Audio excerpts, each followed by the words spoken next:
Hey, today, I'd like to talk about trust. Trust is how we bond with another person or animal or whatever. It's how we accept the truth of another. We can have faith in someone and believe in someone, but to really open our hearts to another, there has to be trust. With trust, we let the walls down and we allow vulnerability to show. And without that openness, we remain a prisoner of our own fears and insecurities. With trust, we still experience negativities, but in spite of them, we take a great leap of faith and open the insular gates we have towards others. We have what looks like trust in things that we don't understand. We feel that we're full of trust, like we don't understand, but we think we do understand who we are or the makeup of reality. We trust we'll finally understand life and death, and until then, we trust that we're okay. But to truly bond with another makes us feel vulnerable, and we're not really sure we're okay. So until a true, fearless trust comes up, we tend to keep one foot in the door that opens to a barricaded heart, and the other foot safely inside our known world.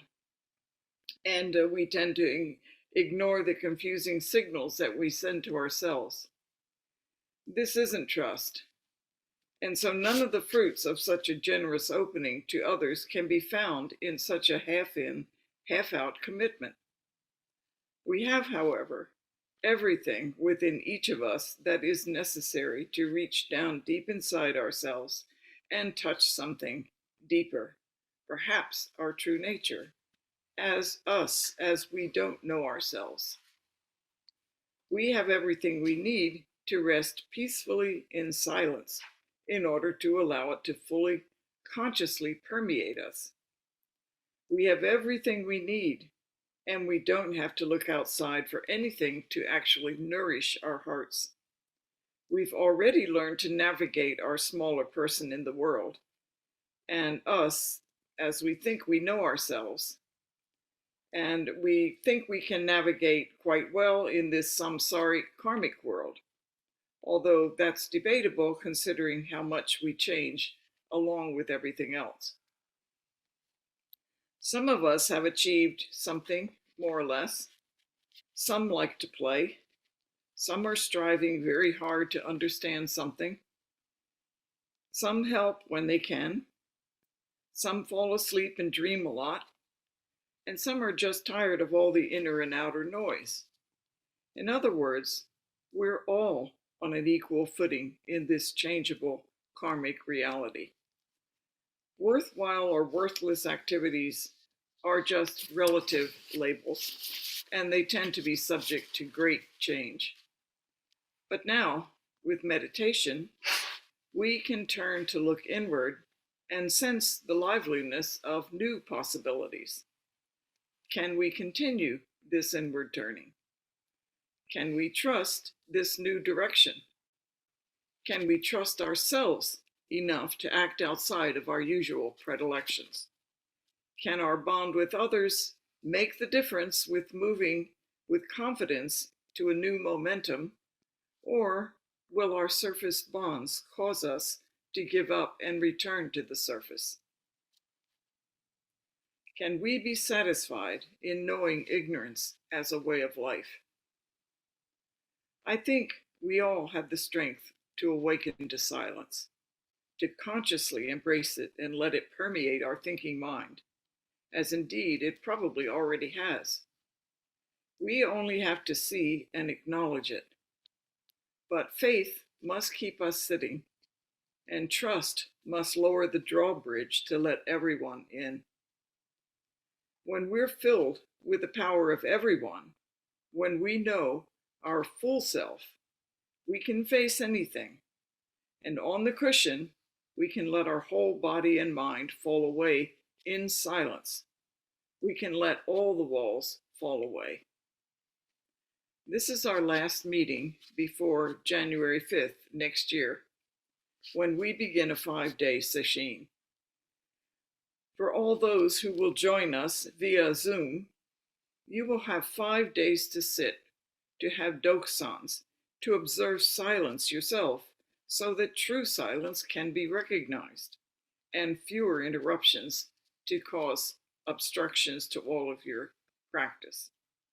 Let doors open within, and do nothing else as you, as Buddha nature, go to work to clean up your interior workplace, add sparkle to your life in new experiences of self-confidence, and take away everything cluttering your mind and heart. This will be the time to sit without traces of noisy thoughts, noisy plans, noisy fears and insecurities, and let Buddha nature damp down the noise with silence, even in the midst of noisy thoughts, even in the midst of noisy plans, noisy fears and insecurities, because you may have such noise, but you can leave it and refuse to cling to it. The noise of thoughts, plans, fears, and insecurities, as overwhelming as they may seem, are really just unobtrusive pieces of furniture that you must be aware of so you don't fall over them. But clinging to them adds unnecessary weight, and they bang and chatter and make too much noise, and it becomes exhausting. But left alone just as they are, they will leave as unobtrusively as they came, with another bit of silence being left in their wake. Otherwise, thoughts, feelings, and sensations are just there, nothing more, nothing less. And they are a form of your mind that arose from karma, but left alone, will return to their own form of existence within your heart-mind and complete you even as you just sit. So why not come to sit via Zoom, set your own discipline practice at home, give up control of reality, and let Buddha nature, or your true heart mind, or you as you don't know yourself yet, do everything else. Thoughts, plans, fears, and insecurities are your surface nature, even though the noisy mind fools us with the appearance of being all of us. But they are parts of reality like rain and clouds, trees and grass, thunder and lightning, and they will change appearance and activity when we change our relationship to them by simply remaining still and trusting in Buddha nature, that is, trusting in yourself. So trust and open and silence and Buddha nature are there as they have always been. And since trust or silence and Buddha nature are our true teachers, we have much to learn just in sitting.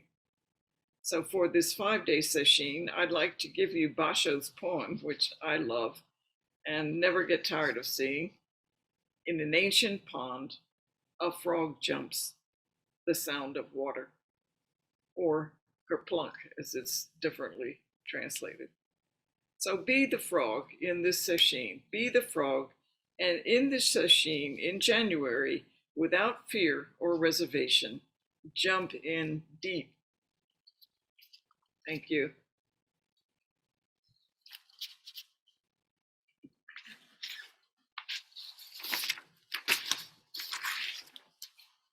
Do you have any questions? Here comes Peter to join us.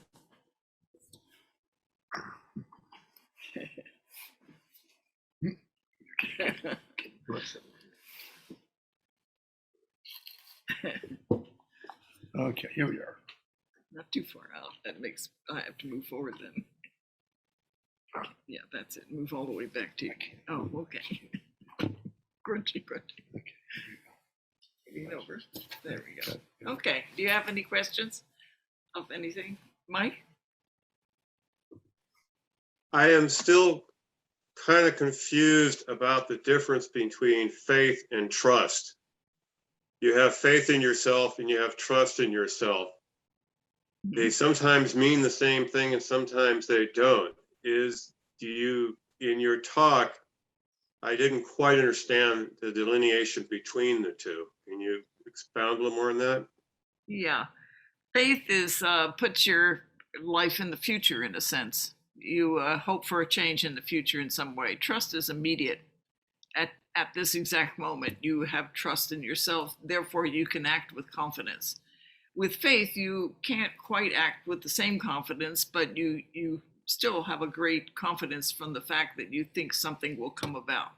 Like you believe for example, if I say, I believe I will sit, I believe I can keep sitting and something good will happen or something will change that will make my life more worthwhile.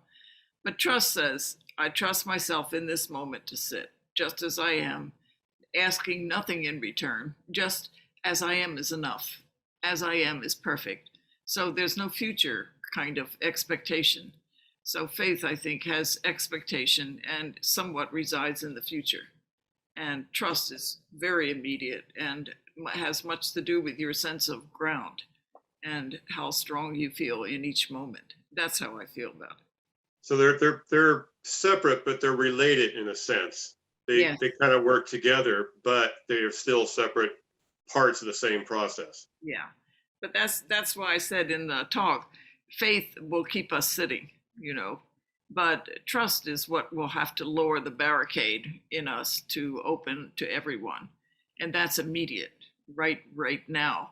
Every time you sit, you have trust in yourself enough to open, to not keep the barricade up, to let everything in more. And so trust, like faith, though, has to become strong, and it doesn't always.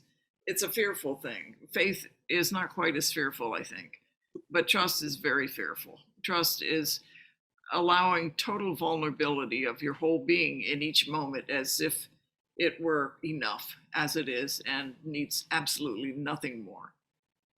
The trust kind of requires you to face what you feel are your vulnerabilities in a way, and then faith later on says you will get through this, but you got to have the trust first.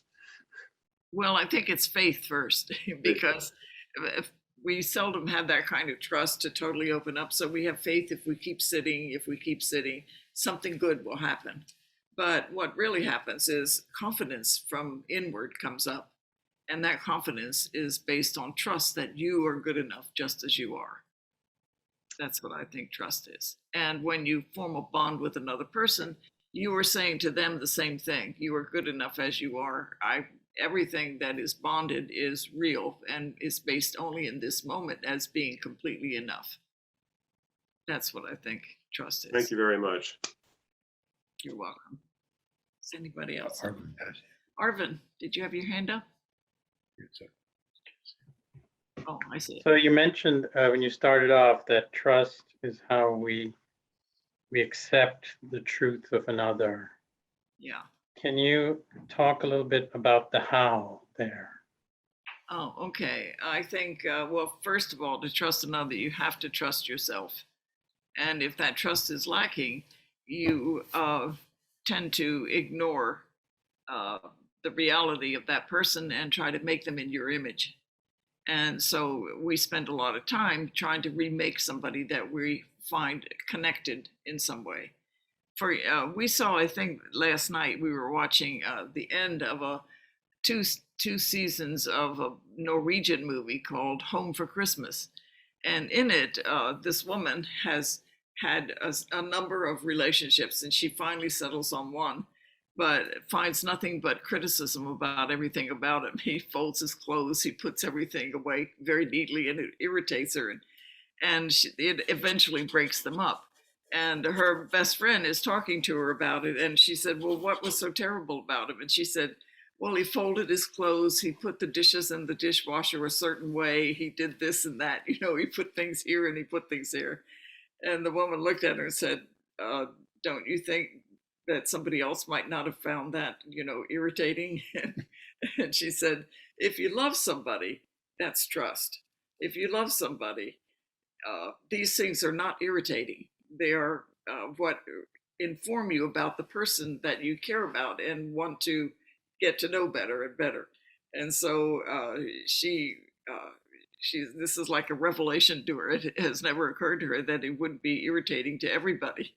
And she says, no, in somebody you care about, they would have been enjoyable characteristics, not the opposite. But in somebody you don't love, it becomes irritating.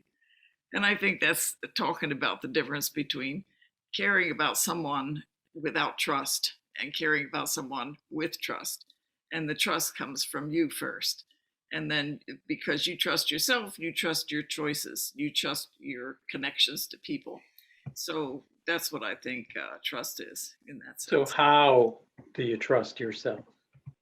You sit there. You cannot fake trust, and you can't fake understanding yourself. So the only way is to sit, and that trust is in you already, but it's obscured because we're not looking at the world clearly. We're trying to make the world in our image all the time. So when we stop doing that and just allow everything to be as it is, things as they are, people as they are, situations, everything as it is, and don't try to change anything, but just learn and become flexible in the movement of things. I think that's how you build up trust in yourself.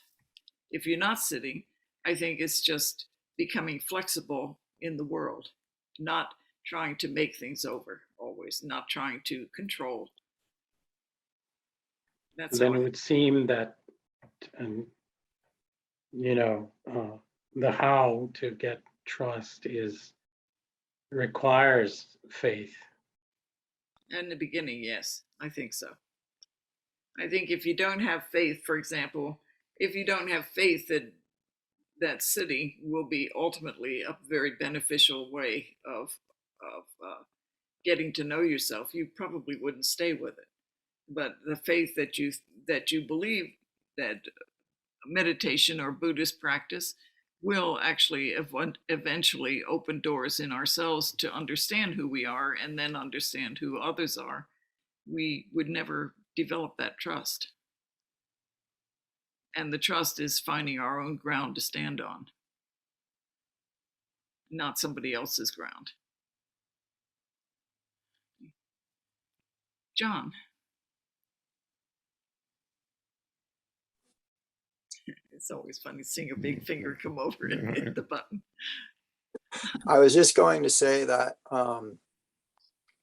I think I've mentioned this before, that I once heard a talk about faith in Buddhism and how faith in Buddhism is very different from faith in, like, let's say, Catholicism.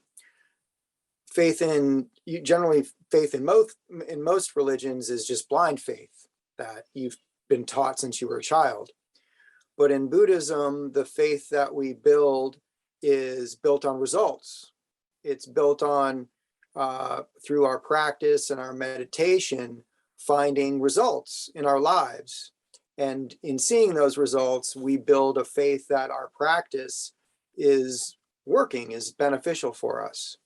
And I think that once we build that faith, we can go into each moment with a trust that we can throw ourselves into it, knowing that our practice is there for us.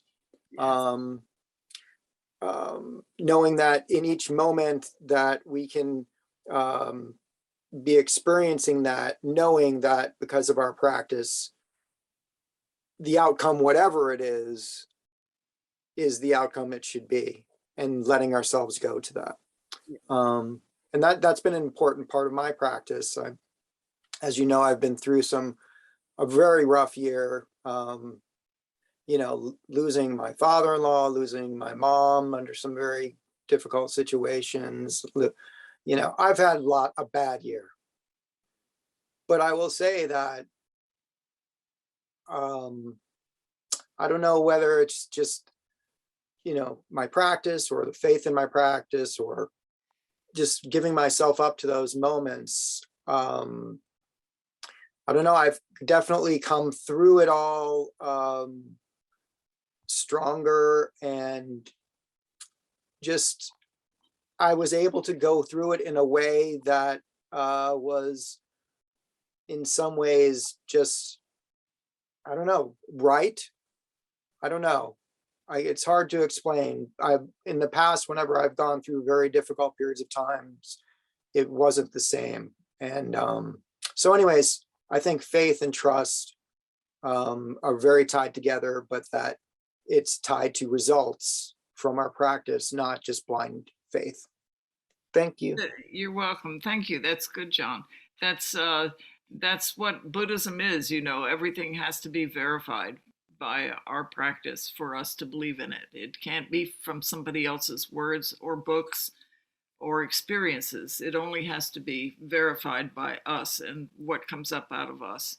So yeah, that's right. But faith is what I think begins it, but trust is what wells up like a spring in us during the time that we're sitting. Yeah. Did I see a hand up somewhere? Well, not yet. I think if Jane's been very sneaky here, but if you translate it in a different way, that trust is enlightenment, and faith in our ordinary relative life. That's what we live on, because we don't have that trust. But that trust, we don't think about it's our Buddha nature. We don't. That doesn't make any sense at all. But it's that trust in yourself that expands to be also trust in others. But it's that kind of trust, that openness, is that's what enlightenment is. That's why I think that the Basho poem is really an expression of trust. A frog jump in an ancient pond, a frog jumps, and then just the sound of water. And so I think during this session, I really hope you will think about all of the things about, what it means to take that great leap inside and to leave all the cares on the surface behind enough to leap deep and to look at everything that you meet. I just saw a thing again on Facebook I thought was interesting. They discovered a kind of jellyfish that lives way down deep in the ocean that they didn't know before. And you have all these lovely flowery looking ones up on the surface. And this one looked like a tank. It was a jellyfish, but it looked really strong. And it was down at the bottom of very deep in the ocean. And they just discovered it. And I think if you make a deep dive into yourself, really deep, without reservation, you will find all kinds of beings of yourself that will surprise you, and it will not be exactly as you expect yourself to be.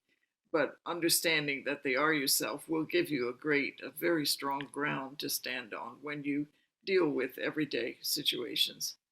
So I hope you will all come to this session, because it's the time that you really can make a leap. And we'll all be doing it together. Even if it's on Zoom, we'll still be together, and we'll have constant doksan anytime anybody wants to talk. It will be there, and Peter and I will both be open to helping anybody with it. So I hope you will come and make that leap. Rachel sent a picture of the frog and the poem, and it's a lovely drawing. I may even make a print of it and stick it up somewhere, during the session for people to look at. I think it'd be a good thing if you concentrated on it a little bit and wondered about the actual meaning of it.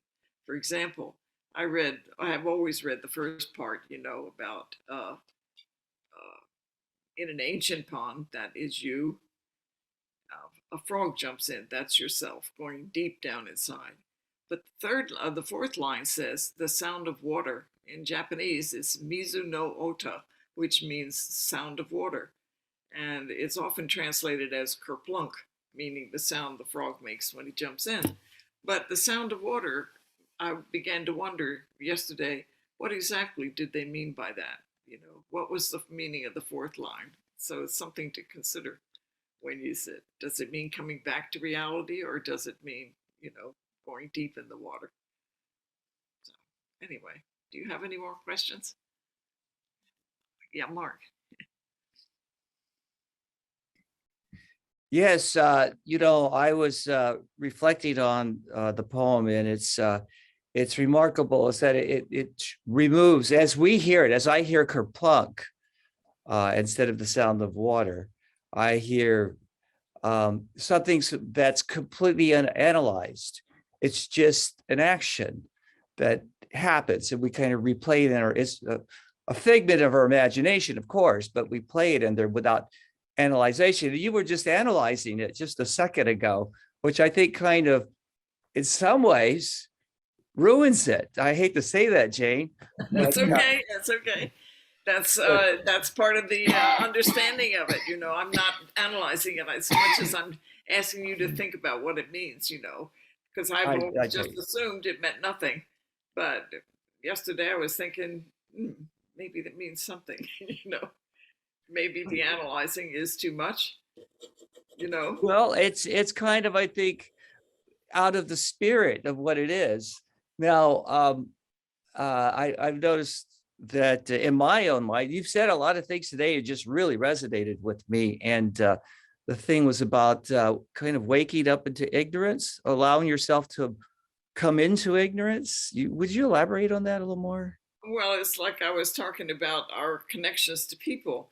Do our bonds with people, like the Sangha, get us to make the deep jumps in our being? Or will the surface bonds that we have with people, which are as unreal as the self, will they bring us back to reality instead of jumping into deep investigation? Which will happen to us in the end? Will we be so enamored of the surface that we cannot leave it, at least in this life? Or will we, in spite of it, and using the power of the Sangha, which includes all your daily connections, but seen as a real connection, not as a possessive connection, which was how we usually view them. So will they act as a Sangha and draw us deeper into the study of ourselves? Or will they act as a superficial relationship and draw us back to the surface and not investigating? We always have that choice. Are we going to turn our back on this artificial reality and go deep, or are we going to stay up on the surface and not investigate what's underneath? Because we can't bear to be separated from what we think of as real relationship, which it isn't, but it appears to be. I've been finding, I realized today is that, I've really been dealing with having a grasping mind. My mind is just like constantly grasping onto concepts, trying to micro strategize my way through life. And I think it's really hard for us not to do. And just having the poem be so, to me, unanalytical and unanalyzable in some ways, but also the trust that you were talking about, just having you could call it faith, or you could have a trust. It's like I can micro analyze things and come up with these strategies to, be successful in life constantly. Just getting a spoon out of my drawer is a whole strategy that I do. And the whole thing of just being able to experience reality as simple as just taking that step to do it without any concept of the micro analyzation of how practical can I be and careful with my movements to get that spoon and then stir the coffee. Is there a way to do it by just trusting the ground to be under there when I put my foot down, and then I can make my way there and everything will happen naturally before I get to the end of the process? It's really tough for me to allow that to happen. And I don't know I think I have to do some more, I guess, brainwashing, I guess, a bit, much more sitting. You don't actually, Mark. It's like the more we practice, the more self-conscious we get. And I think it's almost like seeing two things come together and passing through each other. And the closer they get, the more unnatural it becomes. Because coming together, they're too strong and they're emphasizing nothing because both are wiped out by the other, as it were. So if that makes sense, it's so I think Yeah, it's like so we're confusing ourselves because we're focusing too much on self, and in a way, it has to happen because you can't really analyze anything in your life unless you really look at it. But at some point, I think when you're sitting, all of this stuff just will let go as you practice meditating. And the more you practice, the less self conscious you become. But for a while, it's the opposite. You become very, very self conscious. But I just read something again, a quote of Suzuki Roshi. Somebody asked him, "How much ego do you have to survive?" And he said, "Just enough to not walk in front of a truck." yeah, okay, I get it now. That's great. That's why he was so good, wasn't it? He Yeah, could because reduce he it to just something like said that. what was true. He didn't go into anything Mhm. extra. He was very practical. Good. So I think, we'll become very self-conscious in the study of ourselves. And then at a certain point, most of it will be unnecessary and just fall away. And it won't be something you'll make yourself do. It will just happen naturally, like a flower that starts opening and the outside of the flower falls away because it was protecting it, at the bud. But as the flower itself starts opening, the protection part isn't necessary anymore and it starts falling away from the flower. And then the flower can open up. So I think we're at the point where we study so hard, looking at every little thing, every movement, every conscious relationship, everything. Then we get crazy trying to, stop looking at ourselves. And for the first time, you realize what a prison self is when that happens. And when you realize how prison-like it is, you let go of it. That's what I think happens. And so you actually get less self-conscious as you practice. But for a while, Good. you go through that diluted, or not undiluted, but that, what do you call it, saturated state of self, which is really rather unpleasant. And that's when you really say, what have I been doing with self? What is this self?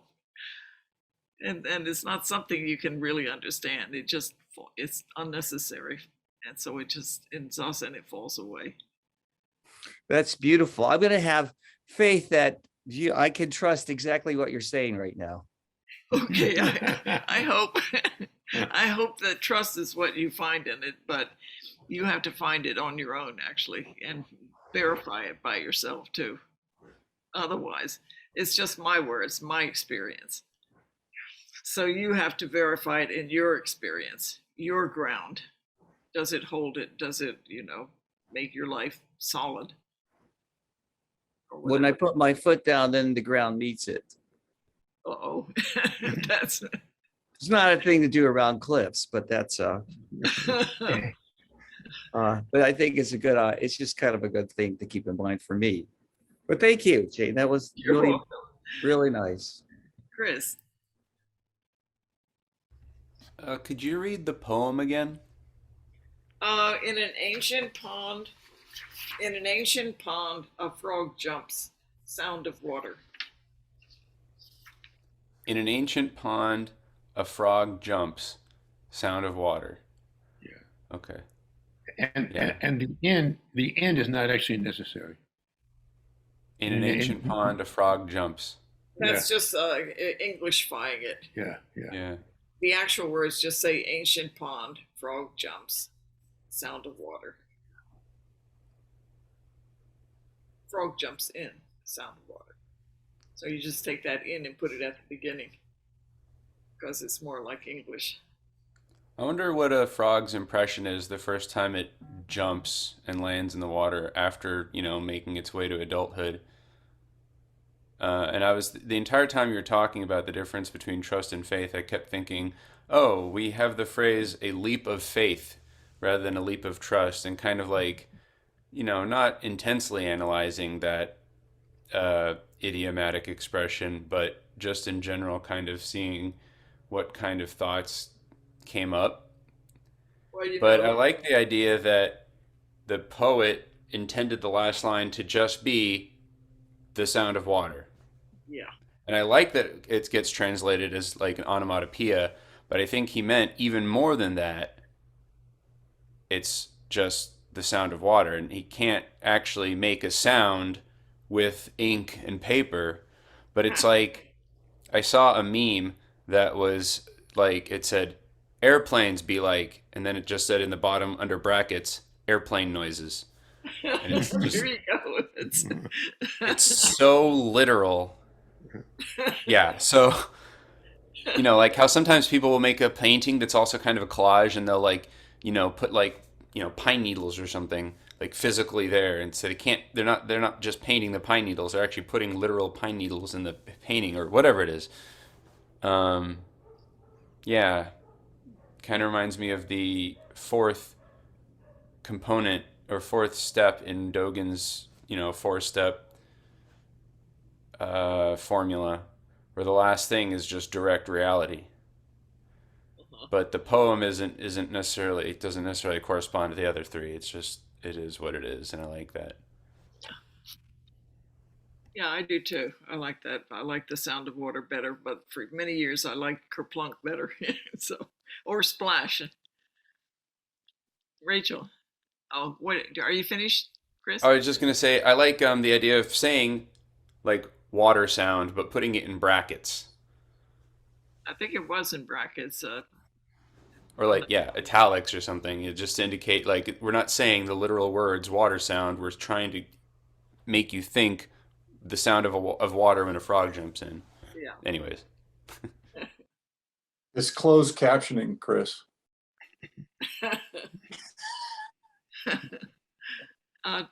Rachel.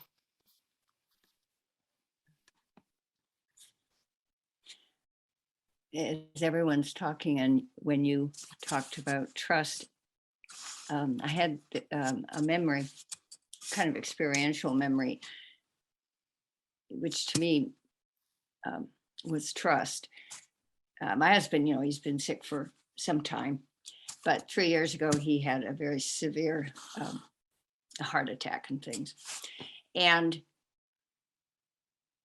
I realized as you were talking, I'd say most of my life, that sense of you hold your breath and just get through something. You just tense up and you do almost literally hold your breath saying, it'll be over, it'll be over, it'll be over. And I realized that I breathed. Have I got the right past tense there? Anyway, I breathed all the way through. It wasn't thinking. I was able, well, I don't mean 100%, but I only mean my experience of the last 3 years has been, I have been breathing as opposed to those kind of jagged, intermittent episodes of gritting to get through something hard. And it's not too much thinking there, but to me, that was a sense of trust that I couldn't think because I was still having gloomy, sad thoughts. But my body seemed to be able to just trust that whatever happened would be met. And I actually like that better than feeling good. That's so funny. Anyway, thank you for talking about trust. When you're talking about that feeling, you prefer that to feeling good. It's sort of like the mountain climber who has, when he's climbing up the side, he's absolutely has to be alert every second. He can't, they like that kind of crisis-like feeling of not being able to drift even a second. So it's almost like saying the same thing. It's like Yes. a crisis moment of being fully alive. No part if you can sleep. That's And kind of, it includes other people, yeah, that it's not only me. got it. Mountain climbers, for example, or anybody in a crisis situation where they have to be alert every moment. Yeah. Did somebody have their hand up? No. So, Anybody? Mike. I liked your mountain climbing analogy for obvious reasons. But I always thought at the end of Basho's poem that kerplop, or the sound of water, was just suchness.